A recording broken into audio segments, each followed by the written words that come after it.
Kung isa ho kayo sa sumusuporta, nagmamahal dito kay Senator Batorni mga ka-update, para sa inyo ho itong video na ito kasi mga ka-update, mismong si Spock Sari Roque nagsalita na. Ayan ho, basahin ho natin para mas malinaw. Sen Bato, your warrant of arrest is out. Huwag ka pakidnap. Insist that you have the right to be brought before a Philippine court first. Diba? Nakikita na ho talaga natin, mga ka-update. Iniisa-isa na ho etong mga kaalyado ni Pangulong Duterte ngayon, 'di ba? Dahil matindi na ho yung korupsyon sa ating bansa, isisingit na naman ho nila si Senator Bato para ho pagtakpan yung mga trilyon-trilyon, bilyon-bilyon na ninanakaw ho ng gobyerno ni Marcos Jr. Yan ho yung nakakakilabot. Na pating etong si Senator Batorni, mga ka-update, ginagawa na ho ng paraan para idamay. Isama ho kay Pangulong Duterte. Paano hindi magagalit yung milyon-milyong Pilipinong bumoto dyan sa taong iyan na pati ho siya gagawan din nila ng paraan. Kaya marami ho talaga nagsasabi, mga update, na itong admin ni Marcos Jr. Talaga hong binabayaran ang ICC. Tingin niyo ho ba, mga kapatid, binabayaran ni Bangag etong ICC? Tanong ko lang ho sa inyo. Kasi nga, isipin niyo ho yan. Kahit saan na ho si Senator Bato ngayon, natitrace netong si Remula. Di ba sinabi niya nga ho sa kanyang interview, nasa Pampanga daw si Sen Bato. Sana naman ho, mga kapatid, bago naman nila dalhin yan si Senator Bato, litisin ho sa ating Korte Suprema. Ang kaso, ang nakakalimutan ho pala natin, mga kapatid, na itong Korte Suprema ay parang, hindi naman po natin sinasabing kasabwat, parang alam nyo na, binabayaran din ni Marcos Jr. Yan ho yung nakikita kasi natin. Parang alam nyo na ho yun. Isipin nyo si Reactong naglilipat ng bilyong pondo, absuelto. Ano pa ho itong si Senator Bato? Na hindi naman ho nagnakaw, pero anong gagawin mo sa kanya? Hindi ho natin alam. Ang kaso, mga ka-update, kahit dito sa Korte Suprema, kung ICC na ho yung naglabas ng warrant of arrest, paano ho natin siya ipagtatanggol? Diba? Sa pilitan na ho talagang kinikidnap etong mga kaalyado ni Pangulong Duterte para ho nga naman sa next year, mga ka-update, ma-impeach ho nila si VP Sara Duterte. Pati nga ho si Senator Marcoleta, mga ka-update, binibigyan na rin ho ng kaso na di umano tumatanggap daw ng kung ano-ano. Ganyan ho sila manira. Dahil nga pinagtatakpan ho nila yung bilyon-bilyon, trilyon-trilyon ho nilang ninanakaw sa ating pondo, sa ating bayan. Tignan nyo, pati ho etong si Senator Bato. Meron ng ICC arrest warrant. Meron ng arrest warrant dyan sa ICC. Ganyan ho katindi, kakapal ang pagmumukha ng mga Marcos. Lahat to patutumbahin nila, lahat to patatahimikin nila para ho yung kababalaghang ginagawa nila, yung mga pagnanakaw nila dyan, magtuloy-tuloy ho. Diba? Isa pa ho, malaking threat ho kasi sa kanila, si BP Sara. Oras na lumuklok kasi yan, mga ka-update, si BP Sara, lilinisin niya ho lahat ng mga magnanakaw, ng mga gumagamit ng Coca-Cola, lahat ho ng mga tiwali dyan, malilinis ho yan.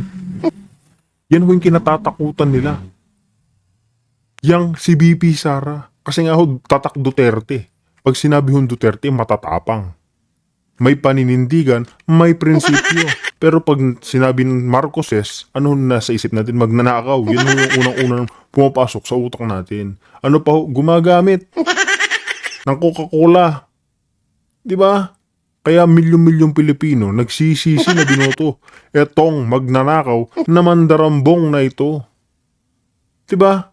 Kaya mga ka-update, wag na ho natin patagalin pa. Ito kasing hindi lang itong si Senator Bato yung pag-usapan natin. Dahil nga dito, meron hong yung China ho, mga ka-update, meron ho silang pinadalang ambassador sa ating bansa. Kasi mukhang matindi ho itong tension na ito. Pakinggan ho natin kay Senator, hindi ho pala Senator, mga ka-update, kay Spock Sari Roque na etong China mukhang gigirahin ang Estados Unidos. Kaso, mga ka-update, tayo ang maiipit dito. Mukhang Pilipinas o yung maiipit sa gyera netong Amerika at ng China. Kasi nga ho, mga kapatid, nag-ano na ho sila para nag-i-spy-spy na kung saan-saan lugar o kung saan yung mga US bases dito sa ating bansa. Kasi dito, etong China at saka Japan, medyo nakakakilabot na rin ho dyan. Ilang Chinese vessels na rin po yung pinadala ng China diyan sa Japan. Nagse-survey, kung ano-ano. Kumbaga parang nananakot na ho. Ngayon, nandito na ho yung mga Chinese. Meron hong Chinese ambassador na alam na ho natin. Pag oras na magka-gera, mga kabdit, sino maiipit? Yung mga Pilipino, yung taong bayan. Tapos yung mga magnanakaw dyan, nakakalipad na ho sa ibang bansa. Tayo ho yung nakakaawa. Kaya mga update, pakinggan na ho natin to, react na ho tayo. Kung bago lang ho kayo sa ating channel, isang like, isang share, isang subscribe lang ho. Malaking tulong na ho iyan. Anyway, pag-usapan po natin ngayon, merong bagong sugo, ambassador na dumating sa Pilipinas, ang bansang China. Siya si Jing Quan. Okay? Now, bakit importante na pag-usapan kung sinong bagong ambassador ng China dito sa Pilipinas? Well, alam naman natin talaga na ang China ay importanteng bansa dito sa China at yung personalidad at ang background ng isang sugo na pinadala ng China ay malaking ibig sabihin pagdating sa relasyon ng dalawang bansa na yung bansang Pilipinas at yung bansa ng China na nagpadala sa kanya. Well, unang-una, heavyweight po ang pinadala nila. Hindi po yan bagito. Ibig sabihin, binibigyan ng China ng importansya ang Pilipinas at nagpadala sila ng isang veteranong sugo. No? Siya po talaga ay medyo bata, no? Pero siya kasi ay naging deputy ambassador ng China sa Washington DC. So ibig sabihin, senior siya, no? Dahil bagamat hindi pa siya rank of ambassador, alam naman natin na sa buong daigdig, siguro pinaka-importanting diplomatic mission na kinikilala ng mga iba't ibang bansa ay ang bansang Estados Unidos. So number 2 siya sa Estados Unidos. At dahil number 2 siya sa Estados Unidos, ibig sabihin, ang kanyang forte ay American affairs, no? Ibig sabihin, ang China ay nagpadala ng isang sugo sa Pilipinas na malaki ang kaalaman sa politika ng Amerika at sa relasyon ng Amerika at ng China na nagpapahiwatig din na kinikilala nila ang Pilipinas na parang extension ng Amerika. So talagang ang tingin ng mga Chino, ang gobyerno ng Pilipinas ay parang pawn, no? Parang proxy ng mga Amerikano. Gaya ng nangyayari ngayon sa bansang Japan, no? Na ang gulong nangyayari ngayon, yung tensyon na nangyayari ngayon sa Japan ay dahil tinatrato ng China ang Japan parang proxy para sa Estados Unidos. Pero anyway, itong si Zhang Qi na bilang isang eksperto sa American Affairs, yan ay nagpapahiwatig nga na kinikilala ng China ang Pilipinas bilang parang extension ng Amerika. At hindi mahihiwalay ang pulisiya ng China sa Pilipinas sa relasyon ng Amerika at ng China. Na talaga namang dapat tanggapin natin, no? Dahil talaga namang ang Marcos government ay sunod-suduran ngayon sa gobyerno ng Amerika. No? At sa kasaysayan natin, talaga namang kinikilala tayong mga Pilipino na sunod-sunuran sa mga Amerikano kasi nga binili tayo ng Amerika sa Espanyol. No? At mula noon, walang tigil ang pagtataksil ng mga mayayaman sa Pilipinas na makipagsabuatan dyan sa mga Amerikano para lalo pang mapalawig ang impluensya ng mga Amerikano dito sa ating bayan. Now, dahil siya eksperto sa Amerika, kinikilala rin ng China na kinakailangan mas malalim ang kaalaman ng kanyang sugo sa Pilipinas kung paano at gumalaw at bakit ganyan ang galaw ng mga Amerikano. Ito ay magkakaroon ng impact pagdating doon sa pinag-aagawang teritoryo dahil at least alam nitong bagong sugo ng China sa Pilipinas kung ano ang pupwedeng tulong na ibigay ng Amerika at kung anong gagawin ng Pilipinas dahil inaasahan nila na tutulungan nga sila ng mga Amerikano. No? So, ibig sabihin, naghahanda rin sila. Naghahanda rin sila na kung lalala ang problema dito sa South China Sea, yung sugo nila alam kung anong posibleng gawing tulong ng Amerika at malalaman din ng China kung anong dapat gawin. Now, itong pagpapadala rin ng isang eksperto sa Amerika ay pagkilala na talagang tumitindi ang problema ng China at ng Amerika dito sa rehiyon natin. Kanina nabanggit ko po yung Japan. No? Sa Japan po talagang tumaas ang tensyon. Nagpadala ng 100 sea vessels ang China sa Japan at nag-lock-in pa yung kanilang pandirigbang mga Diyan pa nga lang mga kabdita, isipin nyo, China tsaka Japan, 100 sea vessels, nakakakilabot na ho yan. Nakakakilabo na paano pa ho tayo kung maipit yung Pilipinas dyan sa giyera o tensyon ng China at Amerika. Sino ang nakakaawa? Tayo hong mga ordinaryong Pilipino, pero kung meron kang jet, bilyon-bilyon yung mga ninanakaw mo, agad ho sila makakalayas dito. Agad ho sila, tayo ho'y nakakaawa mga ka-update. Di ba kaya sana, wag naman ho mangyari yan, tension na yan. Umiwas ho tayo sa gulo, sa giyera. Kasi sino yung mapupuruhan?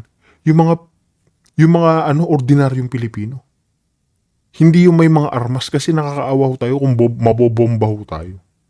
Nakakaawa ho tayo talaga mga kapdi. Barko doon sa isang eroplano ng Japan na para bagang titirahin na. No? So medyo nagkaroon ng konting pagka-concern dyan at nanawagan ng Japan at Australia na dapat palamigin itong tensyon dito. No? Well, alam niyo naman kasi ang pangyari dyan. No? Ang pangyari dyan, palibasa ang Amerika, ayaw niya na siya mismo magpadala mga sundalo, ginagamit niya yung mga bansang Japan at Pilipinas para nga doon sa konfrontasyon niya sa China. Bakit ayaw magpadala ng sariling sundalo ang mga Amerikano? Kasi napaso na sila. Alam nila na yung publiko ay magrereklamo kung magpapadala na naman sila ng mga sundalo, mga Amerikanong kabataan na mamamatay sa mga dayuhang lugar na hindi naman malinaw sa kanila kung bakit kinakailangan mamatay yung mga sundalong mga Amerikano doon sa mga dayuhang lugar. No? So, hindi lang yung sugo ng China sa Japan ang may kinalaman dito sa tensyon sa rehiyon. Talagang nagpadala sila ng eksperto rito dahil alam nila na baka lumala pa ang relasyon ng Amerika at ng China at kinakailangan ma-anticipate kung anong gagawin ng Amerika dahil kung anong gagawin naman ng Amerika ay makaka-impluwensya kung anong gagawin lalong-lalo na ng bangag administrasyon ng Marcos regime. Now, sabi ng Sugo, gusto niya talaga na maging mas mabuting relasyon ng Pilipinas at ang China. At sa tingin ko, iyan naman po ay sincero. Dahil nakita niyo naman, no, yung inaangkin ni Marcos Jr. na Bukana Bridge, yan ay talagang regalo ng bansang China sa Pilipinas. At kung hindi talaga sila nagbigay na ganyan ng Bukana Bridge, hindi matatapos yung coastal road ng Davao. No? At yan ay patunay na kapag nakikipagkaibigan ka naman sa China, it also pays. I hate to say it, no? Pero siyempre, bakit ka naman magbibigay ng tulong sa bansa na inaaway ka? Siyempre, unahin mo munang bigyan ng tulong yung mga bansang kinakaibigan ka. At yan nga ang storya sa buong Southeast Asian region. Dahil tayo lang ang kumakalaban sa China, tayo lang ang kaunting nakakakuhang proyekto, kaunting pamumuhunan at kaunting turista galing sa China.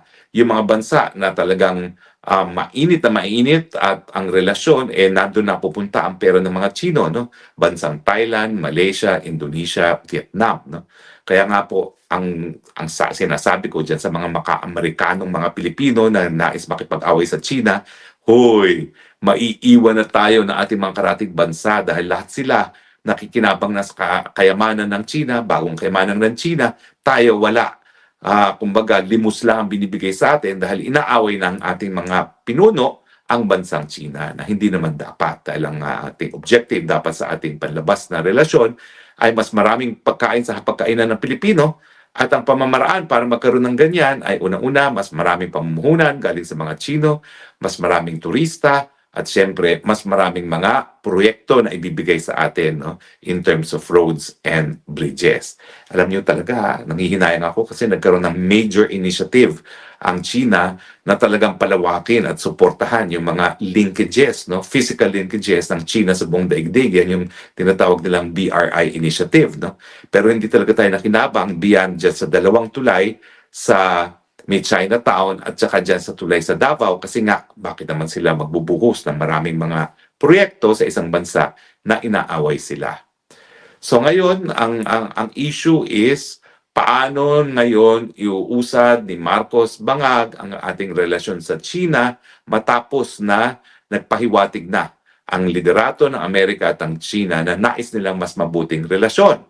Well, siyempre, naninilikado ngayon si Marcos Jr. Kasi kung wala nang matinding hidwaan sa panig ng Amerika at ang China, hindi na masyado importante ang Pilipinas na gagamitin niya kung magkakaroon nga ng gera sa panig ng Amerika at China at ang magiging dahilan sa ganyang gera ay ang Taiwan.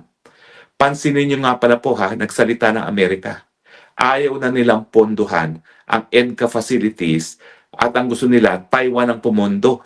Bakit natin papayagan ng Taiwan pumondo? sa mga EDCA sites na yan na naging malinaw naman na ang presensya ng mga Amerikano dito sa EDCA ay hindi para sa Pilipinas, kundi para sa Taiwan.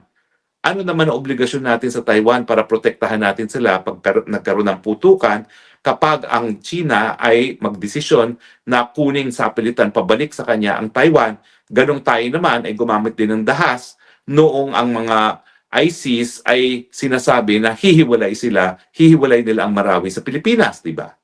Pero yung sinasabi nga ng Amerika na dapat Taiwan ang magbayad para sa EDCA bases, ano na ang nakita ninyo? Mga maka-Amerikano na nagsasabi na tutulungan tayo ng mga Amerika. Hindi, pagtutubuan pa tayo. Ang gusto nila, Taiwan ang magbayad ng lahat ng mga preposition equipment at yung mga improvements na mangyayari dyan sa ating mga base militar dahil gagamitin nga yan ng mga Amerikano para sa Taiwan. Sa tingin nyo ba, papabayaran ng Amerika sa Taiwan itong mga EDCA facilities na ito kung ito ay para sa Pilipinas?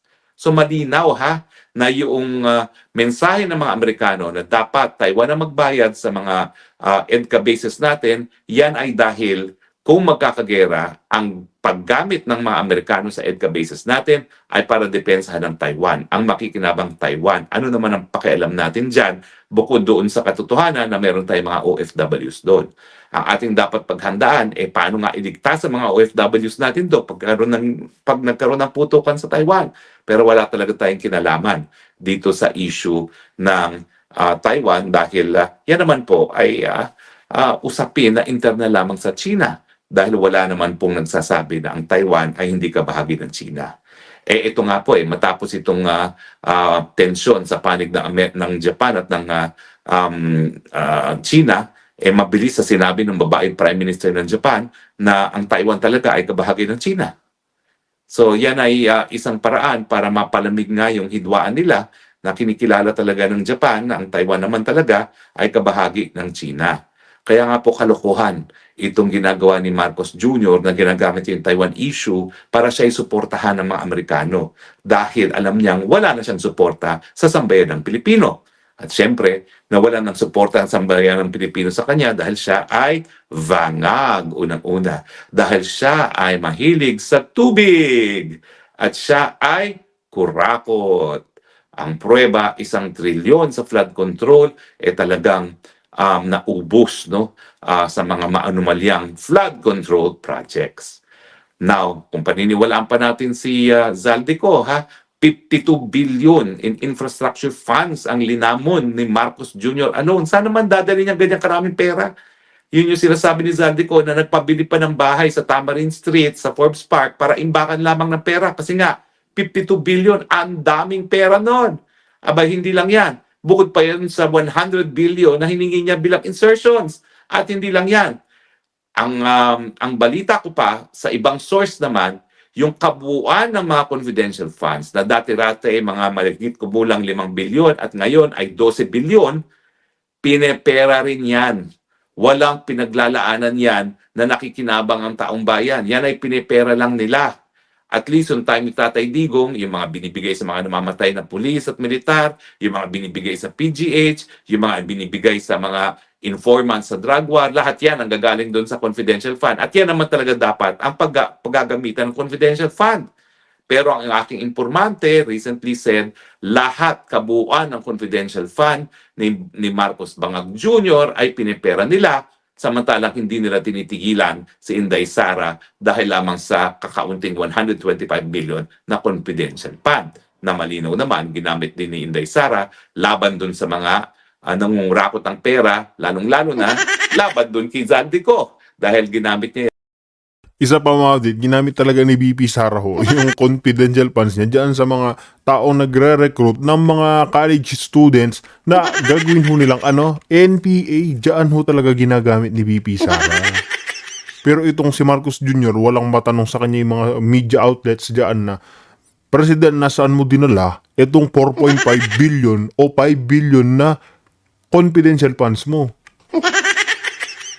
Hindi ho nila matanong si Bongbong Marcos. Pero pagdating kay BP Sara, yung mga media outlet dyan, mga kapdata, confidential funds ni BP Sara 125 million, hindi pa absuelto. Pero tingnan nyo ho, pumunta ho kayo sa COA, Pumunta ho kay sa COA, malinis na si VP Sara. Di ba? Pagdating kay VP Sara, itong mga balita-balita dyan, mga kapatid, mabibilis pa ho sa alas 4. Oh. Mabibilis pa ho sa alas 4. Pero pagdating kay Marcos Jr., wala ho, tahimik sila, pinapabango yung pangalan niya. Pero alam na ng taong bayan kung sino yung tarantado at kung sino yung nagseserbisyo. Yan para makakuha ng impormasyon doon sa maanumalyang laptop project na di umano ay talagang dinaan sa kumpanya ni Zaldico. So mga kaibigan ha, kinakailangan mas malawak ang ating isipin. Ang mundo natin ngayon ay maliit na. At ang kada galaw ng mga bansa na talaga namang may malakas na impluensya sa daigdig ngayon at nangunguna na dyan ang China at ang bansang Estados Unidos ay nakakaapekto sa ating pang-araw-araw na buhay. At ang importante, pag nagkaroon ng hidwaan doon sa dalawang higante, ang China at ang Amerika, kinakailangan iwas tayo. Dahil sabi nga nila, no, kapag sila ay nagkaroon ng sipot, lahat tayo nagkakasakit. No? So ang importante, unang-una, is itaguyod natin yung nakasaad sa ating saligang batas na talagang hindi tayo gagamit o hindi tayo makikipagdigmaan bilang instrumento ng ating panlabas na relasyon. At pangalawa, dapat ipatupad natin yung sinasabi ng ating saligang batas na independyenteng panlabas na relasyon. Kaibigan tayo ng lahat at hindi tayo kaaway ng kahit sino man. At inaasahan ko na itong pagdating ng isang sugo ng China na mas naiintindihan kung paano mag-isip ang mga Amerikano, ito'y magre-resulta sa mas mabuting relasyon ng Pilipinas dahil ang Pilipinas naman talaga sunod-sunuran lang sa Amerika.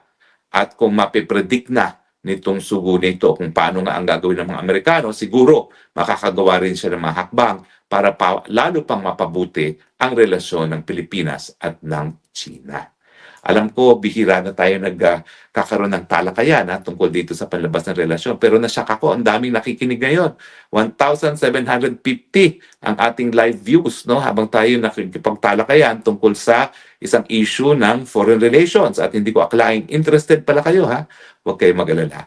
Dadamihan pa natin yan. Ngayon alam ko na interested kayo dito sa panlabas ng relasyon. Kasi alam nyo naman, ang panlabas ng relasyon, kapag tayo nagkamali, na tayo po ay sumausaw sa isang gera na wala naman tayong kinalaman, sa panahon na talagang nuclear warheads na ang ginagamit, baka tuluyang mawala na tayo bilang isang bansa. Ayun na nga mga kabdit, kung meron ho kayo naging opinion, reaction dito sa naging payag ni Spoksar Roque, komento na ho nyo yan sa ating comment section para ho ating mapag-usapan, lalong-lalo na itong arrest warrant na inilabas kay Senator Bato de la Rosa at hindi pa ho yan. Yung mga nuclear power na yan mga kabdit, wala ho tayong magagawa dyan. Iwanan lang ho tayo ng isang ganyan. Maano tayo mga kabdit, sinasabi ko na ho sa inyo. Magugunaw ho yung ating mga, alam nyo na ho yan. Mawawala ho tayo sa mapa. Kaya mga day, dito na ho natin tatapusin ang ating reaction video.